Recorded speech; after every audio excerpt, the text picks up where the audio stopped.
Hello guys! Hello Sagittarius! Welcome dito sa aking channel, Kapalaran 888. Sagittarius, alamin natin kung anong messages, vibration, gabay, energy para sa lahat. Okay, tingnan natin kung anong messages dito, Sagittarius. Okay, liberation. Sagittarius, the doubts and fears still come up. You don't believe anymore that they're you. So, yon, sinasabi sir dito ng dragonfly na kailangan mong makaalis na, makawala na. It's either makawala sa negative attachment, sa selos, sa relationship na toxic, sa trabaho toxic, sa environment na toxic. So, anything ito. Okay? Yung mga pagdududa, takot na yan, kailangan mong alisin na yan. Okay? Okay.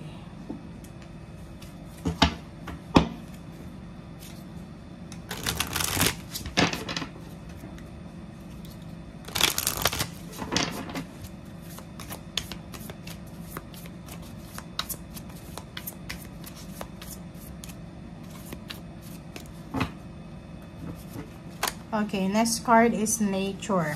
Okay, nature. Nakikita ko share dito sa Sagittarius na as much as possible, spend time sa nature within the month of December. Kasi parang nakikita ko na lalo yung mga Sagittarius na nakatira sa city, siguro hindi kayo masyadong makapagpahinga. Okay?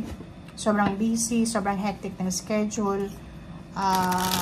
Nakikita ko siya dito na kailangan mong, yun, liberation nga, minsan kailangan magpahinga, kailangan mong magpakalayo-layo, kailangan mong alisin ang sarili mo sa maingay na city life or sa maingay na mundo. Okay? Ace of Cups, nakikita ko masaya ka. Okay? Siguro from December 12 onward, especially Christmas and New Year, masaya ka. Okay? Umaapaw yung cups mo, meron ka Sagittarius na wini-wish na posibleng nangyari na or mangyayari na. Okay? The Empress card, pwedeng masaya ka kasi buntis ka, or pwedeng nanganak ka na, or pwedeng may bagong ideas ka kung saan ka magtatrabaho, may bagong love life, bagong lugar, bagong plano, parang ganun, bagong goals or vision.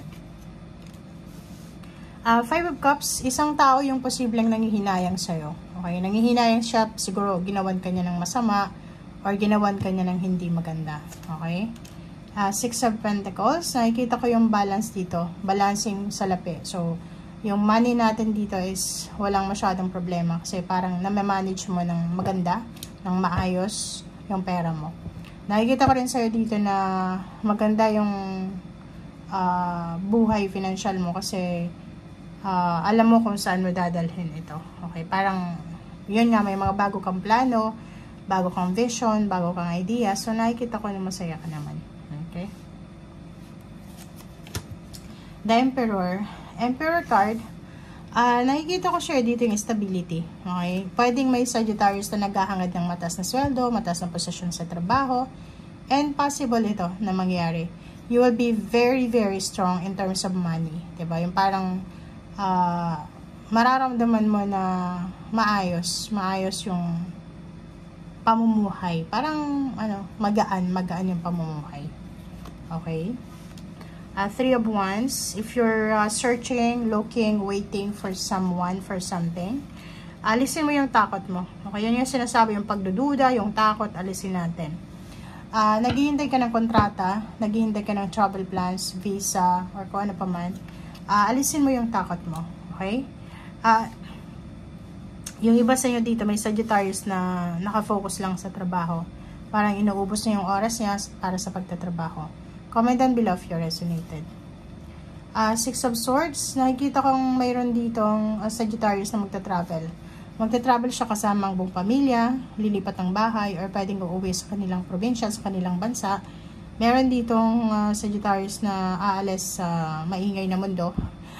Papunta sila sa mas tahimik na buhay. Okay? Mayroong relationship na pwedeng maayos, pwedeng may mga relationship issues like yung plano sa relasyon or plano sa pamilya, plano sa anak na posibleng magkasundo yung mag-asawa dito. Okay? Meron din sa inyo dito nakafocus sa pagpapahinga. So, yung iba nagtatrabaho, yung iba naman magpapahinga, yung iba naman magta-travel, yung iba naman nagpaplano pa lang, nag-i-empake pa lang. Okay, Nine of Cups.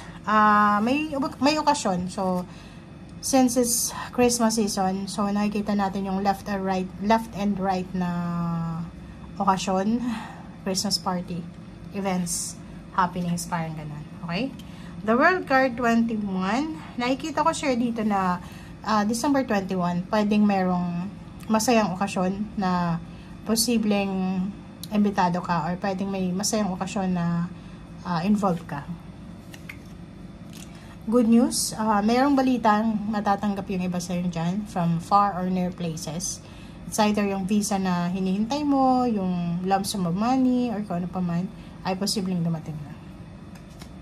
Okay, next card is 4 of Cups. So, yun. So, kung ano man itong hinihintay mo, is either message, is either apology, reconciliation, forgiveness, ay posibleng dumating siya bago dumating yung Christmas or 2025. Milagro Magician. Everything happens for a reason, but sinasabi lang para sa'yo na may posibleng isang unexpected na blessings.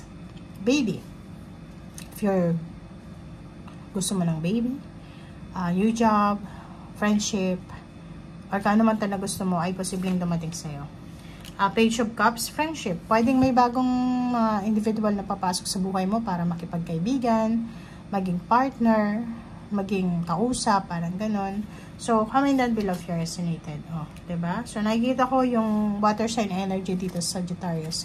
If you're married or in a relationship sa water sign, Pisces, Scorpion, Cancer, nakikita ko na meron kayong unexpected or milagro na posibleng darating sa buhay nyo. So, ihanda mo yung sarili mo. Ayaw mo ng anak, mag-contraception ka. Okay? Kasi, sinasabi dito, posible yung pagkakaroon ng anak. Okay? So, Knight of Swords, good news. Wow. So, kung may hinihintay kang package, may hinihintay kang regalo, groceries, or may hinihintay kang money or packages, or kung ano man yan, balita, posibleng dumating siya. Okay? Mabilis na darating ito. So, wag kang masyadong parang maging impatient. Okay? 4 of Pentacles. And 9 of Pentacles. Oh. No. So, nakikita ko kung may darating ditong pera, posibleng yung perang ito ay hindi mo siya gagastusin. Parang nakikita ko na ilalagay mo siya sa bangko, or nakikita ko na pwedeng iipunin mo siya, o parang ilalagay mo to sa isang lugar na safe. Nakikita ko rin sa'yo dito na may mga job offers dito. Na itong job offers na to ay pwedeng siya yung maging dahilan para makapag-ipon ka ng pera. So, yung mga new job offers dito is mataas yung sweldo. Mataas din yung position sa trabaho. Ay maganda yung trabaho. Okay? So, thank you guys for watching and see you again. Bye!